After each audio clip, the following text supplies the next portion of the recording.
Então vamos lá, né? Eu vou começar a aula, se eu achar.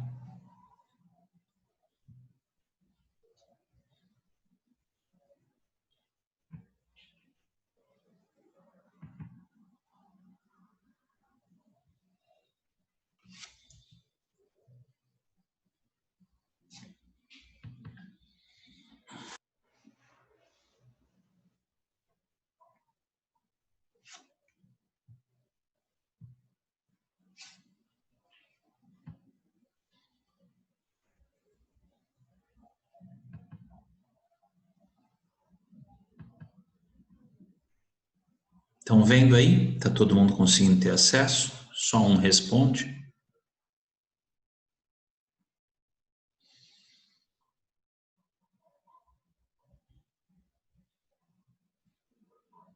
Alô? Sim. Obrigado, viu, Joana? Me Sim, professor. salvou. Tá certo, tá jóia. Então vamos lá. Vamos falar sobre tecido nervoso. A gente tem visto, né, em alguns tecidos aí na histologia que alguns deles têm uma substância intercelular diferente. Né? Não é composto de proteínas, não é composto de fibras como a Professor, maioria. Oi, desculpa, é que tá tá na sua desculpado. tela, falta só abrir os slides. Hum? Tá a tela da área de trabalho do senhor, não tá Não abriu o aberto? slide para vocês? Não, não. Vê agora. Agora sim, Foi? Tá bom, foi. obrigado, viu, Joana? Nada.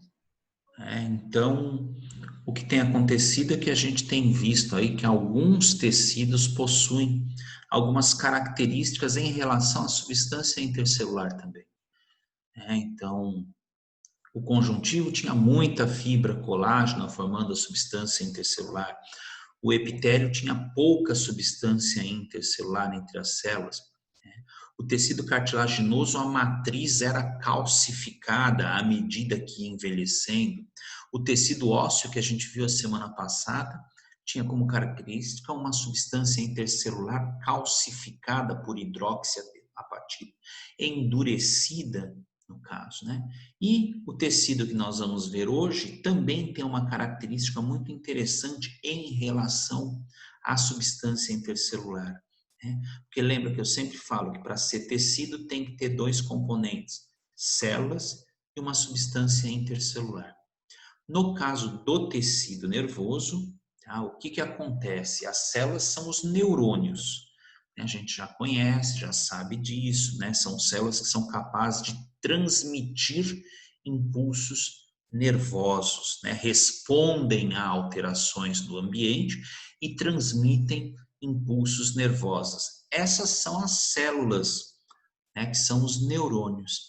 E a substância intercelular, o que envolve esses neurônios no tecido nervoso, também são células. Então, na realidade, esse é um tecido que é formado praticamente só de células.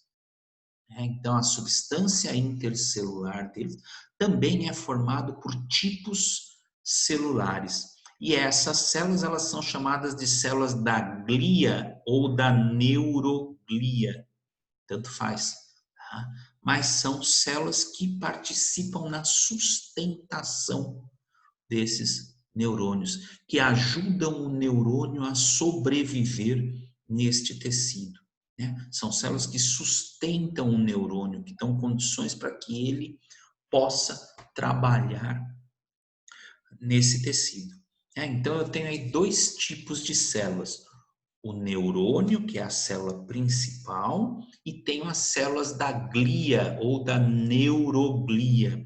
O mais comum é se falar glia, células da glia, tá? Que são outros tipos celulares que fazem parte aí do sistema nervoso, do tecido nervoso, mas que também sustentam, dão apoio ao neurônio para que ele possa desempenhar o seu papel.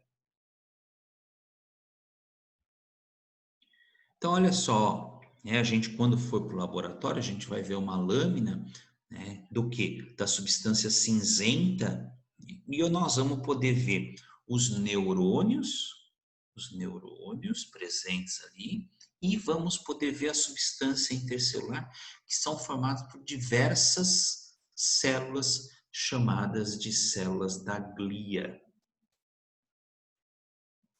Então, lembrando um pouquinho, né, a gente já viu isso no ano passado, né, mas os neurônios eles são compostos por 3 partes, os dendritos, o corpo celular e os axônios. Então, dendritos são aqueles prolongamentos do neurônio que estão aí para receber os estímulos. Eles fazem contato com outros neurônios e recebem a informação, recebem um estímulo, processam esse estímulo no corpo celular, que é o local onde eu tenho o núcleo da célula, e transmitem este impulso ao longo do axônio, que é único, um prolongamento único e que conduz a informação, que conduz o impulso nervoso.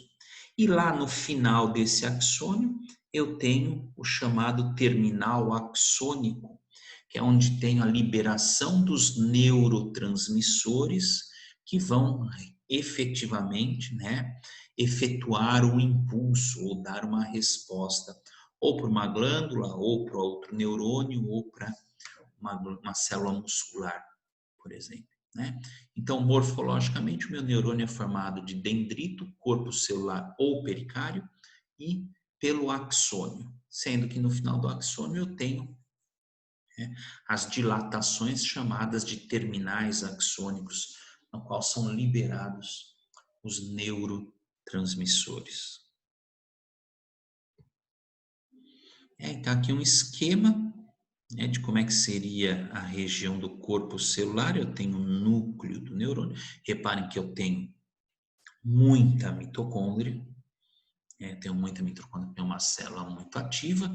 A informação é processada e é encaminhada via axônio para o próximo, a próxima célula, seja uma célula glandular, uma célula nervosa, uma outra célula nervosa ou até um músculo.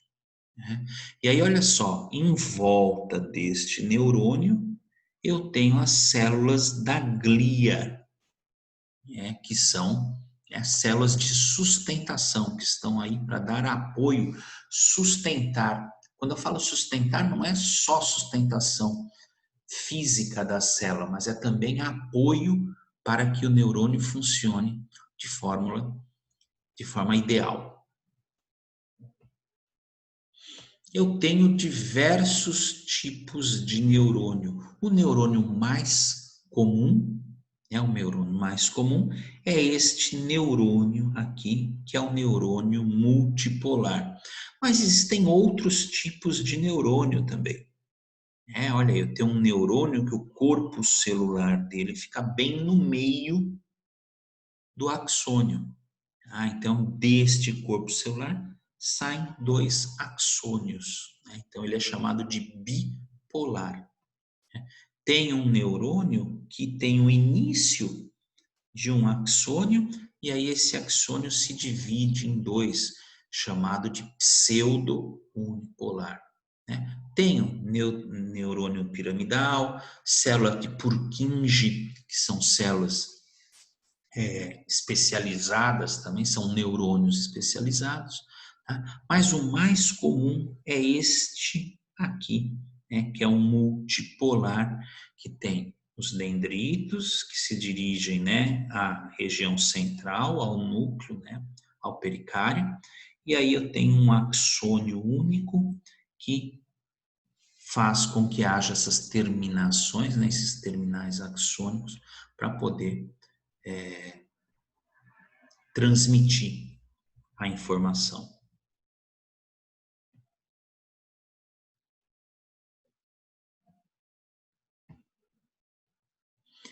Além da forma do neurônio,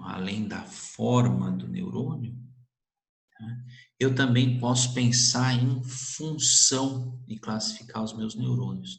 Então, tem o neurônio motor, o próprio nome dele está dizendo, né? Motor é que faz com que alguma coisa funcione, né? Então, aí controla órgão efetor, glândulas, né? E movimento de músculos. Tenho neurônios sensoriais, né? Então o motor faz com que haja movimento, haja funcionamento. Sensorial, né? Que é aquele que é especializado em receber o estímulo, né? Normalmente do meio ambiente ou de outros neurônios. E esses estímulos eles são transformados em impulso para serem enviados às diversas partes do corpo. E eu tenho chamados interneurônios, que são neurônios que servem de ligação com outros neurônios. Então, são neurônios que estão aí para fazer com que a rede seja a mais complexa possível e mais eficiente possível. Impulso a gente já viu em fisiologia, né? Então, o impulso nervoso ou potencial de ação, lembra disso?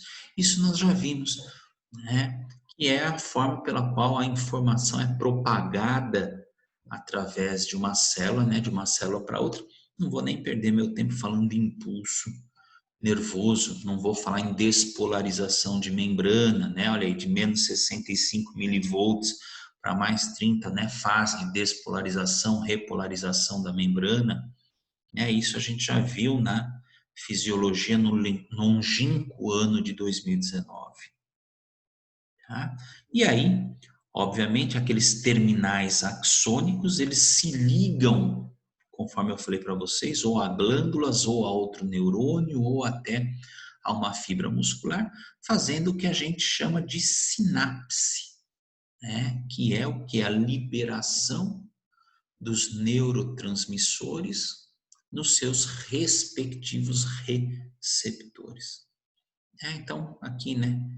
Aquela historinha que eu contei para vocês, né? Que tem a despolarização da membrana, que tem o que é a abertura de canal de cálcio, o cálcio se liga nos sítios de ligação, da sinapse e permitem que os neurotransmissores sejam liberados na fenda sináptica. E aí esses neurotransmissores, eles ocupam os seus respectivos receptores e depois eles são recaptados, né? Eles voltam para dentro do neurônio, né? No processo de recaptação de neurotransmissores, né? Vimos isso em fisiologia o ano passado também, né? E aí nós temos as células da glia, que são aquelas células que dão a sustentação, que servem, para dar apoio funcional e apoio físico aos neurônios. Então, ele fornece um microambiente. Por que microambiente? Porque essas células participam também, na difusão de nutrientes para os neurônios. Algumas células captam nutrientes do vaso sanguíneo e encaminham para outras células do tecido nervoso. Essas células da glia, elas não ficam passeando, elas não ficam soltas na substância intercelular, então elas têm pouca mobilidade. Então, lembrando, que o vaso sanguíneo traz os nutrientes e esses nutrientes precisam ser distribuídos para todas as células. Então, nós temos células que estão ligadas aos vasos sanguíneos para receber nutrientes e passar para as outras células. Nós temos células de defesa dentro do tecido nervoso. O tecido nervoso é um tecido muito nobre. Ele não pode permitir que qualquer elemento penetre nesse tecido e cause um dano muito grande. Então, nós temos células de defesa que agem como macrófagos aí dentro também. Então, vamos ver quem são essas células? Então, olha aí, tem os oligodendrócitos. Oligodendrócitos são células responsáveis pela produção da bainha de mielina. Lembra quando a gente viu lá em fisiologia, que o axônio era envolvido por uma bainha de mielina, e esta bainha de mielina, ela fazia o que? Ela fazia com que o impulso fosse transmitido de forma mais uniforme e mais rápida, né, de uma célula a outra. Então, essa bainha de mielina, ela é prolongamento do citoplasma dessa célula aí chamada de oligodendrócito. Ela está sempre próxima de um neurônio, e aí o que acontece? O neurônio tem o seu axônio, e ela, com o oligodendrócito, né, com o seu citoplasma, ela enrola várias vezes o citoplasma no axônio, isolando literalmente esse axônio, né, das outras células, né, para que ela possa propagar o impulso de forma muito eficiente. Né? Então, ele é um isolante para que haja uma melhor transmissão do impulso nervoso. Lá no sistema nervoso periférico, quem faz isso é um outro tipo de célula chamada de célula de Schwann, tá? Mas que também é a mesma função, é envolver o terminal, né, axônico, né, envolver o axônio, pelo quê? Por uma bainha de mielina, que nada mais é do que o próprio citoplasma do oligodendrócito, ou da célula de Schwann, né, que enrola o axônio. A microglia é o macrófago do tecido nervoso. É uma célula que tem capacidade de fazer fagocitose. É uma célula que tem capacidade de fazer fagocitose. É uma célula também do sistema imunológico que apresenta antígeno. Então, ela é responsável por apresentação de antígeno às células de defesa. Ela faz parte do sistema mononuclear fagocitário, que é a mesma linhagem do meu macrófago. Então, ela está aí para defender o meu sistema nervoso e defender principalmente os neurônios, que são as células, né, principais aí. Quando um neurônio morre, e nós perdemos neurônios, né, com muito número à medida que nós envelhecemos, quando o neurônio morre, são essas células da glia que ocupam o lugar do neurônio, né? Porque se a célula morre, teoricamente ficaria um vazio, né? Mas isso não acontece. No lugar do neurônio que morreu, o que acontece é que o espaço é preenchido por essas próprias células da glia.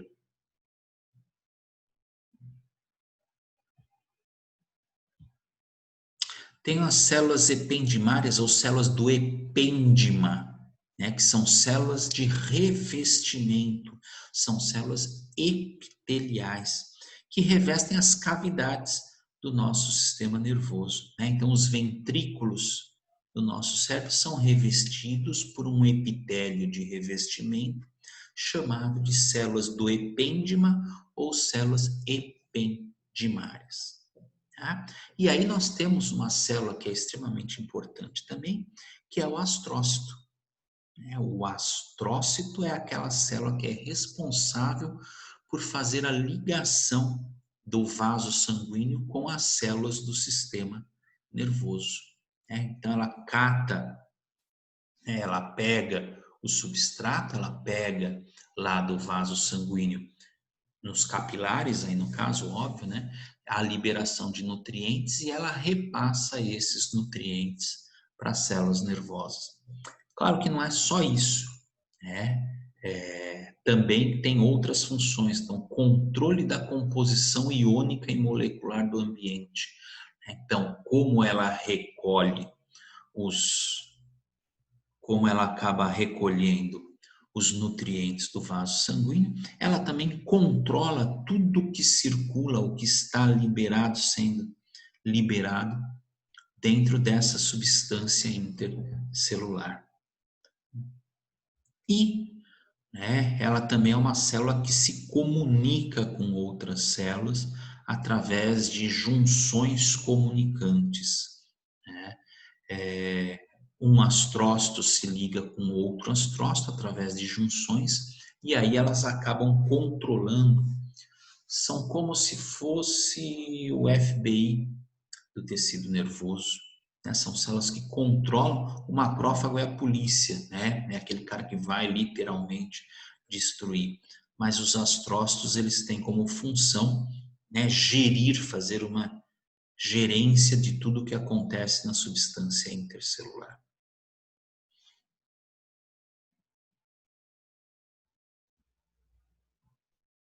Então, olha aqui, ó. O astrócito, e aí o astrócito ele sempre está ligado a um vaso sanguíneo, né, através de prolongamentos do citoplasma. A microglia, olha, são células com grande quantidade de prolongamento citoplasmático, né, e aí elas conseguem capturar antígenos e destruí-los. E os oligodendrócitos, que são células responsáveis, né, por envolver o axônio, né, por produzir a bainha de mielina. Então, esses prolongamentos aqui, eles envolvem o neurônio várias vezes, como se fosse uma fita isolante, né, que a gente usa em fio elétrico. Né, então, ela envolve o vaso, né, o axônio, perdão, envolve o axônio, isolando do meio externo. Como o nosso tecido nervoso é um tecido extremamente sensível, né? Os vasos sanguíneos, eles fazem o que a gente chama de barreira hematoencefálica. Tá? É uma barreira que dificulta, né, que qualquer coisa que não deva chegar até o vaso sanguíneo chegue. Então, o que acontece? Os vasos sanguíneos, eles têm um controle, os capilares sanguíneos, eles têm um controle muito maior do que pode passar através deles ou não. Né? A gente viu que existem diversos tipos, né, de capilares, capilares que permitem a passagem até de células, como é no caso do fígado, né, do vaso sanguíneo para o tecido. E tem capilares que são extremamente fechados, como é o caso aqui da barreira hematoencefálica. Então, eles são muito seletivos, né? Entre uma célula endotelial e outra, existem proteínas, né, que é o que a gente chama de junções de oclusão, ou junções oclusivas, tá? Que selecionam muito bem o que pode ou não passar através deles, né? Então, não é qualquer substância que consegue atravessar. Tá? Então, é muito seletiva a barreira hematoencefálica. Lá no pulmão, nós também temos esse tipo de barreira, tá? Só que é chamada barreira hematoaérea, que são os capilares pulmonares, aí no caso, né? Então, hematoaérea no pulmão e hematoencefálica no tecido nervoso. Então, alguns fármacos, eles precisam ser preparados para poder atravessar essa barreira hematoencefálica, né? Grandes moléculas não conseguem atravessar essa barreira, né? De tão fechada, de tão seletiva que ela é. Tá? Porque senão, né, se permitisse a passagem, qualquer micro-organismo poderia se instalar no nosso tecido nervoso. E a gente sabe que não pode. Então, as células endoteliais são unidas por proteínas que literalmente fecham, bloqueiam a passagem entre elas, né? E só substâncias muito específicas podem atravessar essa barreira hematoencefálica.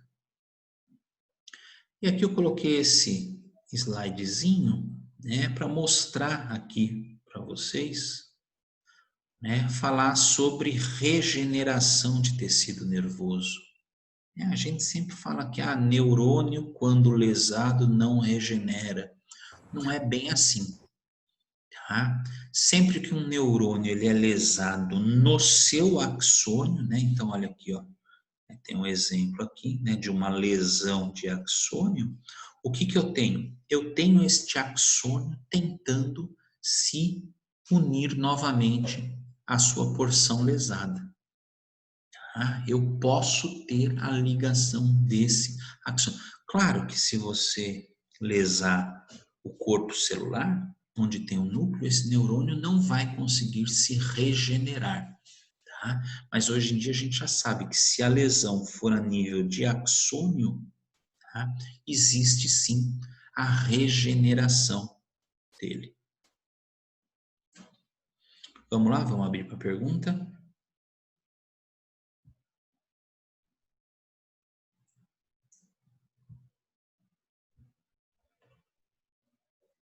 Respondam para mim uma coisa.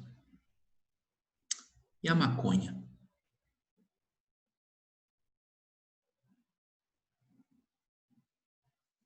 O que vocês acham?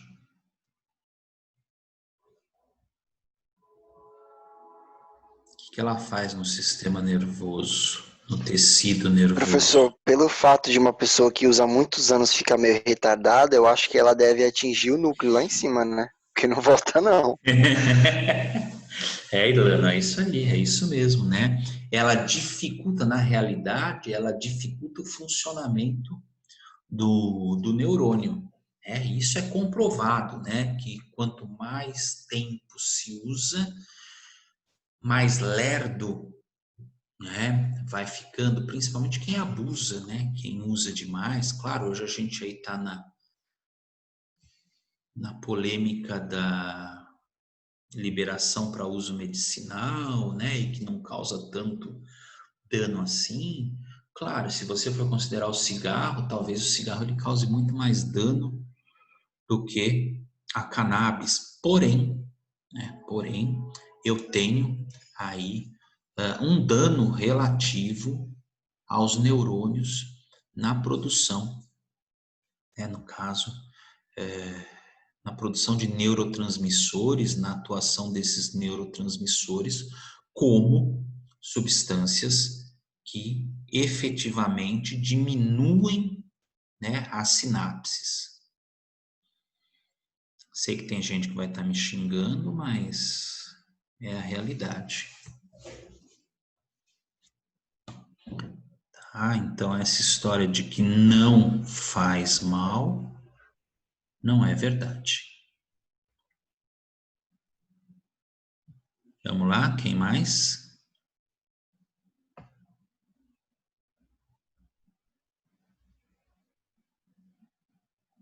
Eu não estou conseguindo acessar o chat, tá? Eu não sei se tiver alguém fazendo pergunta. Ah, consegui. Vamos lá. Gabriela, o senhor mostrou uma imagem do oligodendrócito. As células de Schwann são parecidas com isso por terem uma função parecida? Sim, morfologicamente são as mesmas células. Elas se parecem, tá? Respondendo a Gabriela, elas se parecem com os oligodendrócitos, elas também têm esse prolongamento citoplasmático que se envolve, né, por várias vezes isolando o meu axônio. Joana, mas a maconha apenas altera o funcionamento e não os destrói, né? Isso, Joana, né? Não destrói. Mas é aquela velha história, né? Uma célula que tem o seu funcionamento alterado, ela perde a função, né? E células que perdem a função, elas normalmente são eliminadas. Tá? Então, com o tempo, sim, há uma maior perda de neurônios. Tá? Mesmo que seja utilizado para uso medicinal, ela também dificulta. A ação é a mesma. Tá? A ação é a mesma. Tá? Porém, né, que é aquela velha história, para quem faz uso medicinal, isso é acompanhado, o uso é acompanhado, os efeitos são acompanhados. Então, não é, né, a livre-arbítrio que a pessoa usa a nível medicinal, tá, Letícia? Mas, né, se você for parar para pensar que a nível medicinal a gente tem a cannabis dosada, né, para uso, ela não causa tanto dano assim, tá? O problema é a queima, né? A queima da cannabis, como o cigarro, né, das substâncias liberadas aí, tá? A gente sabe que algumas lesões, elas são lesões de jovens e de crianças, elas são tratadas com o canabiol, né? E isso não quer dizer que essa pessoa vai ficar lesada, porque é administrada de outra forma. Mas se for fumar, sim. Respondendo para Gabriela, sim, se você estiver olhando no lugar certo, né, Gabriela? Então, você tem uma no sistema nervoso periférico e a outra no sistema nervoso central, né, que são regiões diferentes. Tá? Então, sim, se consegue identificar morfologicamente, né, porque cada uma dessas células, elas têm uma característica morfológica. Então, quando a gente vai olhar no microscópio essas células, a gente consegue reconhecer que células são essas, tá? E sim, a célula de Schwann também, né? Ela é reconhecida como oligodendrócito.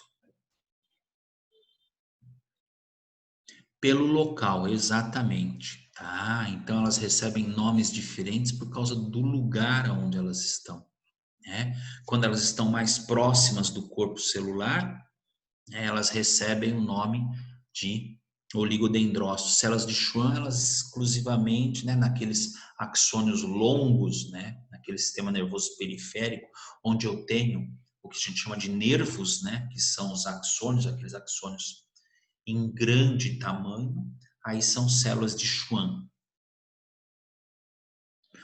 O neurônio que sofre um dano irreversível ainda poderá manter sua função mesmo de maneira mais debilitada? Tá? Sofreu dano, se é irreversível, não. Tá? Respondendo para o Guilherme. Tá? Um neurônio lesado irreversivelmente, ele morre. Tá? São só aqueles que são lesados na região do axônio que tem a capacidade para restabelecer a sinapse e o funcionamento, a transmissão do impulso através do axônio.